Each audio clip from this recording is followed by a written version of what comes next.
அனைவருக்கும் இனிய காலை வணக்கம். நம்ம சேனலில் பார்த்திங்கன்னா டிஎன்பிஎஸ்சி குரூப் 4 எக்ஸாமுக்கு குரூப் 2 எக்ஸாமுக்கு படிச்சிருக்கவங்களுக்கு யூஸ்ஃபுல்லாக இருக்கக்கூடிய வகையில் ப்ரீவியஸ் இயர் கொஷின்ஸை அனலைஸ் பண்ணி போட்டுட்ருக்கோம். அந்த வகையில் நம்ம ஃபஸ்ட்டு ஒரு சப்ஜெக்ட் எடுத்திருக்கோம் நியூ சிலபஸ் பேஸ் பண்ணி.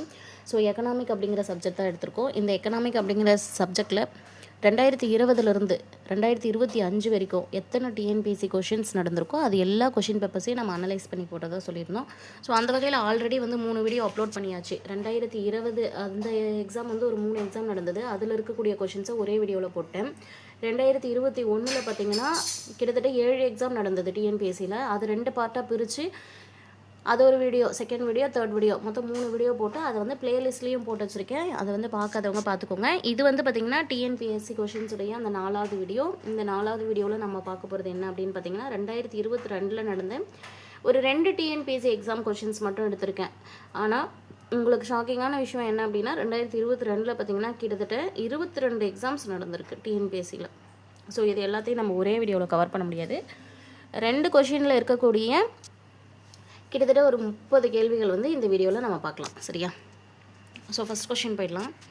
மாநிலங்களுக்கு இடையேயான பண்டங்கள் மற்றும் சேவைகள் மீது நடுவண் அரசு வசூலிக்கும் ஐஜிஎஸ்டியில் உள்ள ஐ என்பதன் விரிவாக்கம் யாது? ஸோ ஒரு கொஷின் இங்கே கொடுத்துருக்காங்க. அந்த கொஷினில் என்ன கேட்டிருக்காங்க, ஆன்சர்ஸ்லேருந்து எப்படி பிக் பண்ணணும் ஆன்சரை அப்படிங்கிறத நம்ம தெரிஞ்சுக்கணும். ஐஜிஎஸ்டி, எஸ்ஜிஎஸ்டி அப்படின்னு சொல்லிட்டு 2 ஜிஎஸ்டி நம்ம பார்ப்போம். சரியா? ஜிஎஸ்டி இது பண்ணதுக்கப்புறமா கூட்ஸ் அண்ட் சர்வீஸ் டேக்ஸஸை 2ஆக பிரிப்பாங்க. ஒன்று ஸ்டேட்டுக்கு எஸ்ஜிஎஸ்டி அப்படின்னு சொல்லுவாங்க, ஒன்று ஐஜிஎஸ்டி அப்படின்னு சொல்லுவாங்க. ஸோ இதில் இந்த ஐஜிஎஸ்டியில் இருக்கக்கூடிய ஐங்கிற வார்த்தைக்கு என்ன விரிவாக்கம் அப்படிங்கிறது தான் கொஷினில் கேட்டிருக்காங்க. ஸோ இதுக்காக தான் நம்ம ப்ரீவியஸ் இயர் கொஷின்ஸை நம்ம அனலைஸ் பண்ணணும்னு சொல்கிறது. ஒரு கொஷின் பேப்பர் இருக்குது அப்படின்னா அந்த கொஷின் பேப்பர் எப்படி கேட்பாங்க, நம்ம டிஎன்பிஎஸ்சிக்கு ஆல்ரெடி படித்தவங்களாக இருந்தாலும் சரி, இப்போ தான் புதுசாக படிக்க போகிறோம்னாலும் சரி, ஏற்கனவே படிச்சுட்டு ரிவிஷன் பண்ணிகிட்டு இருக்கோம்னாலும் சரி. ஸோ கொஷின் பேப்பர் ரிவிஷன் அப்படிங்கிறது ரொம்ப ரொம்ப ரொம்ப முக்கியமானது. ஸோ அதுக்காக நம்ம வீடியோ கண்டிப்பாக யூஸ்ஃபுல்லாக இருக்கும். வீடியோ ஃபஸ்ட்லேருந்து லாஸ்ட் வரைக்கும் ஸ்கிப் பண்ணாமல் பாருங்கள். இதுக்கான ஆன்சர் என்ன வரும் அப்படின்னா அந்த ஐங்கிறது இன்டகிரேட்டட் அப்படின்னு வரும். அடுத்த கேள்வியை பாருங்கள். இந்தியாவில் வறுமை தொடர்ந்து நீடிக்குது ஏன் அப்படின்னு காரணம் கேட்டிருக்காங்க. ஸோ இந்தியாவில் வறுமை நீடிப்பதற்கான காரணம் பார்த்திங்கன்னா உயரும் விலைவாசி, அதிகரித்து வரும் மக்கள் தொகை, வேலை வாய்ப்பு இன்மை, இது எல்லாமே தான். சரியா? ஸோ ஆன்சர் மேலே உள்ள அனைத்தும் அப்படின்னு வரும். என்ன ரீசன் அப்படின்னு பார்த்திங்கன்னா விலைவாசி உயர உயர கண்டிப்பாக வறுமை ஏற்படும், மக்கள் தொகை அதிகரிக்கவும் வறுமை அதிகமாகும், வேலை வாய்ப்பின்மை அதிகமாக வறுமை அதிகமாகும். ஸோ மேலே உள்ள அனைத்தும் அப்படிங்கிறது இதற்கான ஆன்சராக இருக்கும்.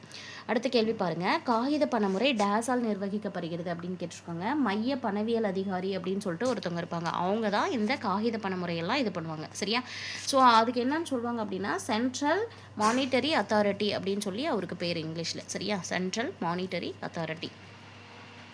அடுத்த கேள்வி பாருங்கள். சர்வோதயா திட்டம் இவரால் உருவாக்கப்பட்டது? ஸோ ஜெயபிரகாஷ் நாராயண் அவர்களால் உருவாக்கப்பட்டது தான் இந்த சர்வோதயா திட்டம். ஞாபகம் வச்சுக்கோங்க. சர்வோதயா திட்டம் யாரால் உருவாக்கப்பட்டது? ஜெயபிரகாஷ் நாராயணன். அடுத்த கேள்வி போயிடலாம். பிரிட்டிஷ் தன்மையற்ற ஆட்சியும் இந்தியாவின் வறுமையும் என்ற நூலை எழுதியவர் யார் அப்படிங்கிறது தான் கேள்வி. Answer is Dadabhai Naoroji. So இது பார்த்திங்கன்னா ஐஎன்எம்ல இருக்கக்கூடிய ஒரு கேள்வி தான். ஏன் இங்கே கொடுத்துருக்கேன் அப்படின்னு பார்த்தீங்கன்னா ஆக்சுவலாக இந்தியாவுடைய வறுமையை பற்றி இருக்கு இல்லையா, அதனால் இந்த கொஷினை நான் இங்கே உங்களுக்கு கொடுத்துருக்கேன். சரியா? ஸோ அடுத்த கேள்விக்கு நம்ம போயிடலாம். அரசாங்கத்தின் இறுதி நுகர்வு செலவு பின்வருவனவற்றை உள்ளடக்கியது அப்படின்னு கொடுத்துருக்காங்க. ஸோ அரசாங்கத்துடைய இறுதி நுகர்வு செலவானது எவற்றை உள்ளடக்கியது அப்படின்னு பார்த்தீங்கன்னா வருவாய் செலவினங்கள் இருக்கு இல்லையா, அதுவும் நிலையான மூலதன நுகர்வுன்னு இருக்கு இல்லையா, இது 2 வரும். சரியா? வருவாய் செலவினங்கள் மற்றும் நிலையான மூலதன நுகர்வு அப்படிங்கிறது. இதில் பொருட்கள் மற்றும் சேவைகளின் மொத்த கொள்முதலும் மாறும் மூலதன நுகர்வும் வராது. ஸோ 1 மற்றும் 3 அப்படிங்கிறது சரியான ஆன்சர். ஆன்சர் பார்த்திங்கன்னா ஆப்ஷன் பியில் இருக்குது. அடுத்த கேள்வி போயிடலாம்.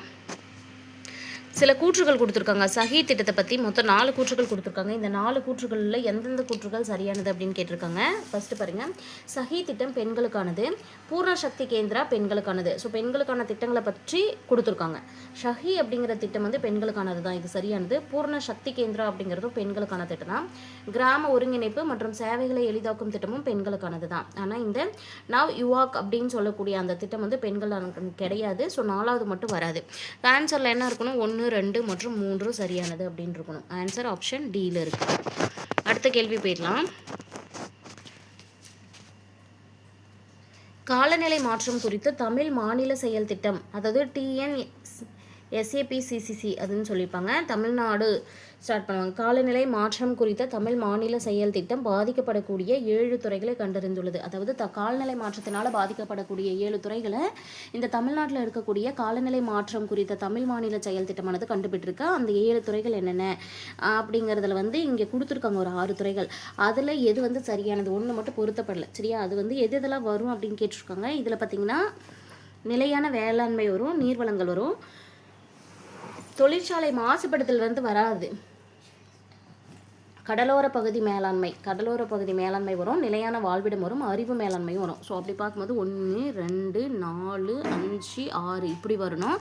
ஸோ அந்த மாதிரி ஆப்ஷன் இருக்கா அப்படின்னு பார்த்தீங்கன்னா ஆப்ஷன் சியில் இருக்குது பாருங்கள். ஆப்ஷன் ஏயில் இருக்க பாருங்கள். 1 2 4 5 6. ஸோ 3வது மட்டும் வராது. அடுத்த கேள்வி ஒரு மேட்செட் கொடுத்துருக்காங்க. சரியா, தேசிய அளவில் தமிழ்நாடு இந்த தானியங்கள்லாம் எத்தனாவது உற்பத்தி இடத்தை பிரிச்சிருக்கு அப்படிங்கிறது தான் கேள்வி. மொத்த தானியங்கள் உற்பத்தியில் தமிழ்நாடு வந்து எந்த இடத்துல இருக்குது அப்படின்னு பார்த்தீங்கன்னா 8வது இடத்துல இருக்குது. எண்ணெய் வித்துக்கள் உற்பத்தியில் 1வது இடத்திலும், நெல் உற்பத்தியில் 2வது இடத்திலும், கரும்பு உற்பத்தியில் 3வது இடத்திலும், திடமான தானியங்கள் உற்பத்தியில் 4வது இடத்திலும் இருக்குது. ஸோ இதை மேட்ச் பண்ணும்போது நமக்கு ஆப்ஷன் ஏ தான் சரியான ஆன்சராக வரும். அடுத்த கேள்வி பாருங்கள். டிஜிட்டல் இந்தியா என்னும் பிரச்சாரம் துவங்கப்பட்ட ஆண்டு. ஸோ டிஜிட்டல் இந்தியா எப்போது தொடங்கப்பட்டது அப்படின்னா 2015. டிஜிட்டல் இந்தியா தொடங்கப்பட்ட ஆண்டு 2015 ஞாபகம் வச்சுக்கோங்க. அடுத்த கேள்வி இதுவும் மேட்ச்டு தான். நோபல் பரிசு பெற்றவர்கள். ஸோ இது வந்து எதுக்காக எடுத்திருந்தேன் அப்படின்னா 2022 எக்ஸாம் கொஷின் தான் இது. ஆனால் 2020 கொடுத்த நோபல் பரிசை பற்றி கேட்டிருக்காங்க பாருங்கள், அது ஒன்று. அதே போல் இந்த நோபல் பரிசுகள்லையும் பார்த்திங்கன்னா பொருளாதாரத்திற்கான நோபல் பரிசு பெற்றவர் யார் அப்படிங்கிற கூடிய ஒரு கொஷின் வரும். அதுக்காக தான் இந்த கொஷின் எடுத்திருக்கேன். சரியா, பொருளாதார நோபல் பரிசு பெற்றவர் யார் அப்படின்றது தான் ஒரு கேள்வியாக இருக்கும். ஸோ பொருளாதாரத்திற்கான நோபல் பரிசு பெற்றவங்க பார்த்திங்கன்னா ஹார்வே ஜே ஆல்டர் மற்றும் மைக்கேல் ஹோட்டன் மற்றும் சார்லஸ் எம் ரைஸ் அப்படின்னு சொல்லக்கூடியவங்க தான் பொருளாதாரத்திற்கான நோபல் பரிசு.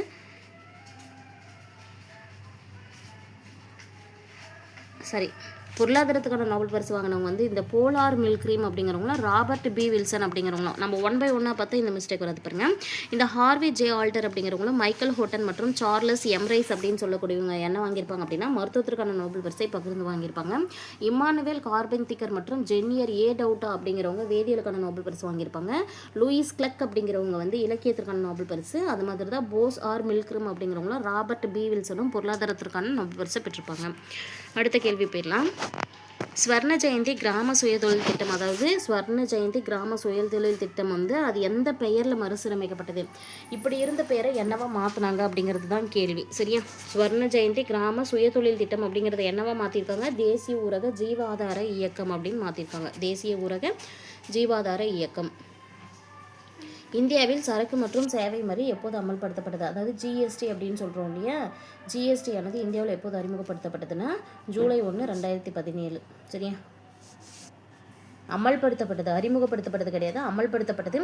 இதுவே பாராளுமன்றத்தில் எப்போது வந்து நிறைவேற்றப்பட்டது அப்படின்னு கேட்டாங்கன்னா மார்ச் 29, அதே வருஷம் மார்ச் 29 2017. அமல்படுத்தப்பட்டது வந்து ஜூலை 1 2017.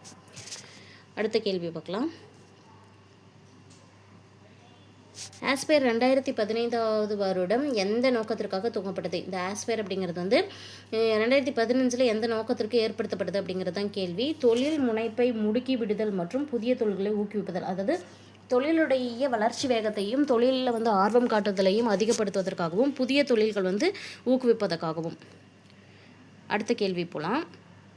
கீழே கொடுக்கப்பட்டவற்றை கருத்தில் கொள்க அப்படின்னு சொல்லி கொடுத்துட்டாங்க. சரியா, மொத்தம் 5 கொடுத்துருக்காங்க. இதை பேஸ் பண்ணி நமக்கு என்ன கேட்குறாங்க அப்படின்னு பார்த்தீங்கன்னா இந்த 5ல் இந்திய உணவு மற்றும் வேளாண் அமைப்பு தமிழகத்தை சிறந்த வேளாண் மாநிலமாக தெரிவு செய்திருக்கோம். சரியா, தமிழகம் தான் ஒரு சிறந்த வேளாண் மாநிலம் அப்படின்னு யார் தெரிவு செய்திருக்காங்க, இந்திய உணவு மற்றும் வேளாண் அமைப்பு. அந்த காரணங்களில் என்னென்ன காரணம்னு பட்டியலிட்டு கொடுத்துருக்காங்க. அதில் எதெல்லாம் அடங்கும் அப்படிங்கிறது தான் கொஷின். புரிஞ்சுக்கிட்டிங்களா, என்னென்ன கொடுத்துருக்காங்கன்னு பார்க்கலாம். ஒருங்கிணைந்த வேளாண்மை, 100% மானியத்துடன் கூடிய நுண்பாசனம், உழவன் மொபைல் செயலி, சோலார் பம்ப்செட் அமைத்தல். இயற்கை வேளாண்மை இதில் வருமா அப்படின்னா இதில் இயற்கை வேளாண்மை வரலை. சரியா, இந்த ரீசன்னால தான் வேளாண்மையில் வந்து முதன்மை மாநிலமாக தெரிவு செய்யப்பட்டிருக்கு. அதாவது ஒருங்கிணைந்த வேளாண்மை, 100% மானியத்தோடு கூடிய நுண்பாசனம், உழவன் மொபைல் செயலியை பயன்படுத்தி சோலார் பம்ப்செட் அமைத்தல் எல்லாம். ஸோ ஆன்சர் என்ன வரும் அப்படின்னு பார்த்தீங்கன்னா லாஸ்ட் ஒன் மட்டும் இருக்காது. 1 2 3 மற்றும் 4 ஆப்ஷன் பி தான் சரியானது. அடுத்த கேள்வி பாருங்கள், அட்டல் மறுசீரமைப்பு மற்றும் நகர்ப்புற மாற்றத்திற்கான குழு அப்படின்னு சொல்கிற குழு வந்து தமிழ்நாட்டில் அம்ரூத் குழுவின் நோக்கு, அதாவது அட்டல் மறுசீரமைப்பு, அம்ரூத் அப்படிங்கிறது வந்து எதை சொல்வோம், அட்டல் மறுசீரமைப்பு மற்றும் நகர்ப்புற மாற்றத்திற்கான குழுவை தான் அம்ரூத் அப்படின்னு சொல்கிறோம். தமிழகத்தில் இதோடைய நோக்கம் என்ன அப்படின்னா அடிப்படை வசதிகளை தருவது. ஞாபகம் வச்சுக்கோங்க, அடிப்படை வசதிகளை தருவது. நெக்ஸ்ட் கொஷின் பாருங்கள், இந்திய அரசு ஆயுஷ்மான் பாரத் திட்டத்தை எப்போது தொடங்கியது? ஆயுஷ்மான் பாரத் திட்டம் தொடங்கப்பட்டது 2018. அந்த டிஜிட்டல் இந்தியா திட்டம் தொடங்கப்பட்டது 2015 ஒரு வருஷம் பார்த்தோம், அதையும் ஞாபகம் வச்சுக்கோங்க. இந்திய அரசு ஆயுஷ்மான் பாரத் திட்டம் தொடங்கப்பட்டது 2018. இந்திய வறுமையில் வடிகால் கோட்பாடு யாருடன் தொடர்புடையது? ஸோ வறுமை வடிகால் கோட்பாடு அப்படிங்கிறது யாரோட தொடர்புது அப்படின்னு பார்த்தீங்கன்னா தாதாபாய் நவ்ரோஜி. ஸோ வறுமை பேஸ் பண்ணியிருக்கிறதுனால இதெல்லாம் கொடுத்துருக்கேன். அடுத்தது பாருங்கள், ஸ்வர்ண ஜெயந்தி ஷஹ்ரி ரோஸ்கர் யோஜனா அப்படிங்கிறத தான் வந்து இங்கே SJSRY அப்படின்னு கொடுத்துருக்காங்க. இதோடைய விரிவாக்கம் தான் கேட்டிருக்காங்க. என்ன? ஸ்வர்ண ஜெயந்தி ஷஹ்ரி ரோஸ்கர் யோஜனா அப்படிங்கிறது. அடுத்த கொஷின் பாருங்கள், இந்தியாவின் சரக்கு மற்றும் சேவை வரி இருக்கு இல்லையா, GST வரி, அதோடைய சபை தலைவராக இருப்பவர் யார் அப்படின்னு கேட்டிருக்காங்க. நிதியமைச்சர் தான். சரியா, நிதியமைச்சர் தான் GST அந்த வரிக்கான சபை தலைவராக இருப்பார். அடுத்து பாருங்கள், நிலவள வங்கி விவசாயிகளுக்கு டேஸ் கடன்களை வழங்குது அப்படின்னு சொல்லியிருக்காங்க. நீண்டகால கடன்களை வந்து தருது. சரியா, நிலவள வங்கியானது விவசாயிகளுக்கு எந்த மாதிரியான குறுகிய காலமாக, நடுத்தர காலமாக, நீண்ட காலமானு கேட்டிருக்காங்க. ஸோ நீண்ட கால கடன்களை வழங்கக்கூடியது. பின்வருவனவற்றுள் பொது சுகாதார மற்றும் தடுப்பு மருந்து இயக்குநரகத்தின் செயல்பாடுகள் எது அப்படின்னு கேட்டிருக்காங்க. ஸோ அதில் பார்க்கும்போது பார்த்திங்கன்னா உணவு கலப்பட தடுப்பு, பிறப்பு மற்றும் இறப்பை பதிவு செய்வது, நோய் தடுப்பு, தொழில்துறை தூய்மை மற்றும் சுகாதார மேம்பாடுன்னு சொல்லிட்டு மொத்தம் 4 கொடுத்துட்டாங்க இல்லையா.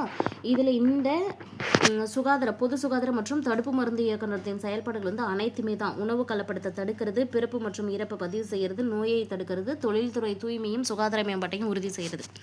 ஸோ ஆப்ஷன் D தான் இதுக்கு சரியான ஆன்சர். அடுத்த கேள்வி பாருங்கள், எந்த வேலைவாய்ப்பு திட்டம் அத்தகைய திட்டங்களின் மைல்கல் எனவும் ஆகச்சிறந்த வேலைவாய்ப்பு உறுதி திட்டம் எனவும் ஐக்கிய நாடுகள் சபையின் மனித மேம்பாட்டு அமைச்சகம் வந்து 2015ஆம் ஆண்டு வருடாந்திர அறிக்கையில் குறிப்பிட்டிருக்குன்னு சொல்கிறாங்க. ஸோ ஒரு வேலைவாய்ப்பு திட்டம் இந்தியாவில் தொடங்கப்பட்டிருக்கோம், மகாத்மா காந்தி தேசிய ஊரக வேலைவாய்ப்பு உறுதி திட்டம். இதுதான் வந்து மிக சிறந்த ஒரு வேலைவாய்ப்பு திட்டம் அப்படின்னு சொல்லிட்டு ஐநா சபையில் இருக்கக்கூடிய மனித மேம்பாட்டு 2015 அறிக்கை வந்து அதில் சொல்லியிருப்பாங்க. அதுதான் கேட்குறாங்க, மகாத்மா காந்தி தேசிய ஊரக வேலை உறுதி திட்டம். அடுத்த கேள்வி பாருங்கள், கீழே தரப்பட்டுள்ளவற்றுள் எது அரசாங்கம் மற்றும் மைய வங்கியால் பணவீக்கத்தை நேரடியாக கட்டுப்படுத்தும் நடவடிக்கை கிடையாது அப்படின்னு கேட்டிருக்காங்க. நிதியியல் கொள்கை, சரி, உள்ளடக்க நிதியம், சரியா, ஃபினான்ஷியல் இன்க்ளூஷன் அப்படிங்கிறது தான். கீழே தரப்பட்டுள்ளவற்றுள் எது அரசாங்கம் மற்றும் மைய வங்கியால் பணவீக்கத்தை நேரடியாக கட்டுப்படுத்தும் நடவடிக்கை கிடையாதுன்னு கேட்டிருக்காங்க. அடுத்த கேள்வி, இந்திய அரசு புதிய தொழிற்கொள்கையை அறிவித்த நாள் எது அப்படின்னு கேட்டிருக்காங்க. ஜூலை 24, 1991 தான் புதிய தொழிற்கொள்கையை இந்திய அரசு அறிவிச்சிருந்திருப்பாங்க. ஜூலை 24, 1991. சில கொஷின்ஸில் வருஷம் கேட்பாங்க, இதில் பாருங்கள் வருஷமும் அந்த நாளோட மென்ஷன் பண்ணியிருக்காங்க. ஸோ ஞாபகம் வச்சுக்கோங்க, ஜூலை 24, 1991 ரொம்ப ரொம்ப முக்கியமானது. நெக்ஸ்ட் கொஷின் பாருங்கள், டேஸ் தமிழ்நாடு தொழில் வழிகாட்டுதல் மற்றும் ஏற்றுமதி மேம்பாட்டு பணியகம் தமிழ்நாடு அரசால் அமைக்கப்பட்டது. அதாவது தொழில் கொள்கையை உருவாக்குவதற்கு தான் தமிழ்நாடு தொழில் வழிகாட்டுதல் மற்றும் ஏற்றுமதி மேம்பாட்டு பணியகம் வந்து அமைக்கப்பட்டிருக்கு. அடுத்த கேள்வி பாருங்கள், பின்வரும் கூற்றை கவனி அப்படின்னு சொல்லிட்டு சரியானது எது அப்படின்னு கேட்டிருக்காங்க. அம்ரூத் திட்டம் முன்னவே பார்த்தோம். அம்ரூத் திட்டத்தில் பழம்பெரும் நகரங்கள் சேர்க்கப்பட்டுள்ளன. சுற்றுலா பகுதிகள் அம்ரூத் திட்டத்தில் சேர்க்கப்பட்டுள்ளன. எல்லா மாநிலங்களின் தலைநகரம் இந்த திட்டத்தில் சேர்க்கப்பட்டுள்ளது கிடையாது. நீர் வழங்கல் மற்றும் அம்ரூத் திட்டத்தில் சேர்க்கப்படவில்லைன்னு சேர்க்கப்பட்டிருக்கு. சரியா, இது தவறானது. ஸோ பார்க்கும்போது 1 மற்றும் 2 தான் சரியாக இருக்குது. ஆப்ஷன் எதில் இருக்குது அப்படின்னு பார்த்தீங்கன்னா ஆப்ஷன் சியில் இருக்குது. இதுக்கான ஆன்சர் 1 மற்றும் 2 சரியானது. ஸோ அடுத்த கேள்வி பாருங்கள், அனைத்து தரப்பு பெண்களின் முழுமையான மேம்பாட்டிற்காக பணி செய்யும் நல அமைப்பு எது அப்படின்னு கேட்டிருக்காங்க. மாநில பெண்கள் வள மையம் தான் அனைத்து தரப்பு பெண்களுடைய முழுமையான மேம்பாட்டிற்கு பணி செய்யக்கூடிய ஒரு நல அமைப்பாக இருக்குது, மாநில பெண்கள் வள மையம். அடுத்த கேள்வி ஒரு பொறுத்துக்கு கொடுத்துருக்காங்க, நகரத்தையும் தொழிலையும் பொறுத்த சொல்லியிருக்காங்க. எந்த நகரத்தில் என்ன தொழில் இருக்குது அப்படிங்கிற மாதிரி. ஸோ பார்க்கலாம், திருச்சிராப்பள்ளியை பொறுத்த வரைக்கும் பார்த்தீங்கன்னா என்ன இருக்குது அப்படின்னா பெல் நிறுவனம் திருச்சிராப்பள்ளியில் அமைந்திருக்கு. கரூரில் TNPL அதாவது காகித உற்பத்தி ஆலை இருக்குது. சேலத்தில் பார்த்திங்கன்னா செயில் இருக்குது. கோயம்புத்தூரில் பார்த்திங்கன்னா மாவு அரைக்கும் இயந்திரமும், தூத்துக்குடியில் ரசாயன உற்பத்தியும் அதிகமாக இருக்குது. ஸோ இப்படி பார்க்கும்போது ஆப்ஷன் என்ன வரும்? ஆப்ஷன் D தான் ஆன்சராக வரும். ஸோ இந்த கொஷினோட பார்த்திங்கன்னா நமக்கு இந்த வீடியோ முடியுது. நெக்ஸ்ட் கொஷின் பேப்பரில் அதாவது நம்மளுடைய நெக்ஸ்ட் வீடியோவில் பார்த்திங்கன்னா இந்த 2022 இருக்கக்கூடிய 2 கொஷின் முடிச்சிட்டோம். மீதி இருக்கக்கூடிய 20 கொஷின் பேப்பரில் அடுத்த 2 கொஷின் பேப்பரில் இருக்கக்கூடிய கொஷின்ஸை தான் நம்ம பார்க்க போகிறோம். ஸோ வீடியோ ரொம்ப யூஸ்ஃபுல்லாக இருந்ததுன்னா ஃப்ரெண்ட்ஸுக்கு வந்து இந்த வீடியோவை ஷேர் பண்ணுங்கள், படிக்கக்கூடிய ஃப்ரெண்ட்ஸ்க்கு. நம்ம சேனலை இப்போ தான் ஃபஸ்ட் டைம் பார்க்குறீங்க அப்படின்னா சேனலை சப்ஸ்கிரைப் பண்ணிக்கோங்க. பக்கத்தில் இருக்கிற பெல் ஐக்கானை கிளிக் பண்ணி ஆல்னு செட் பண்ணி வச்சுக்கோங்க. முடிஞ்ச வரைக்கும் நம்ம சேனலுடைய லிங்க்கை வந்து ஃப்ரெண்ட்ஸுக்கு ஷேர் பண்ணுங்கள். தேங்க்யூ.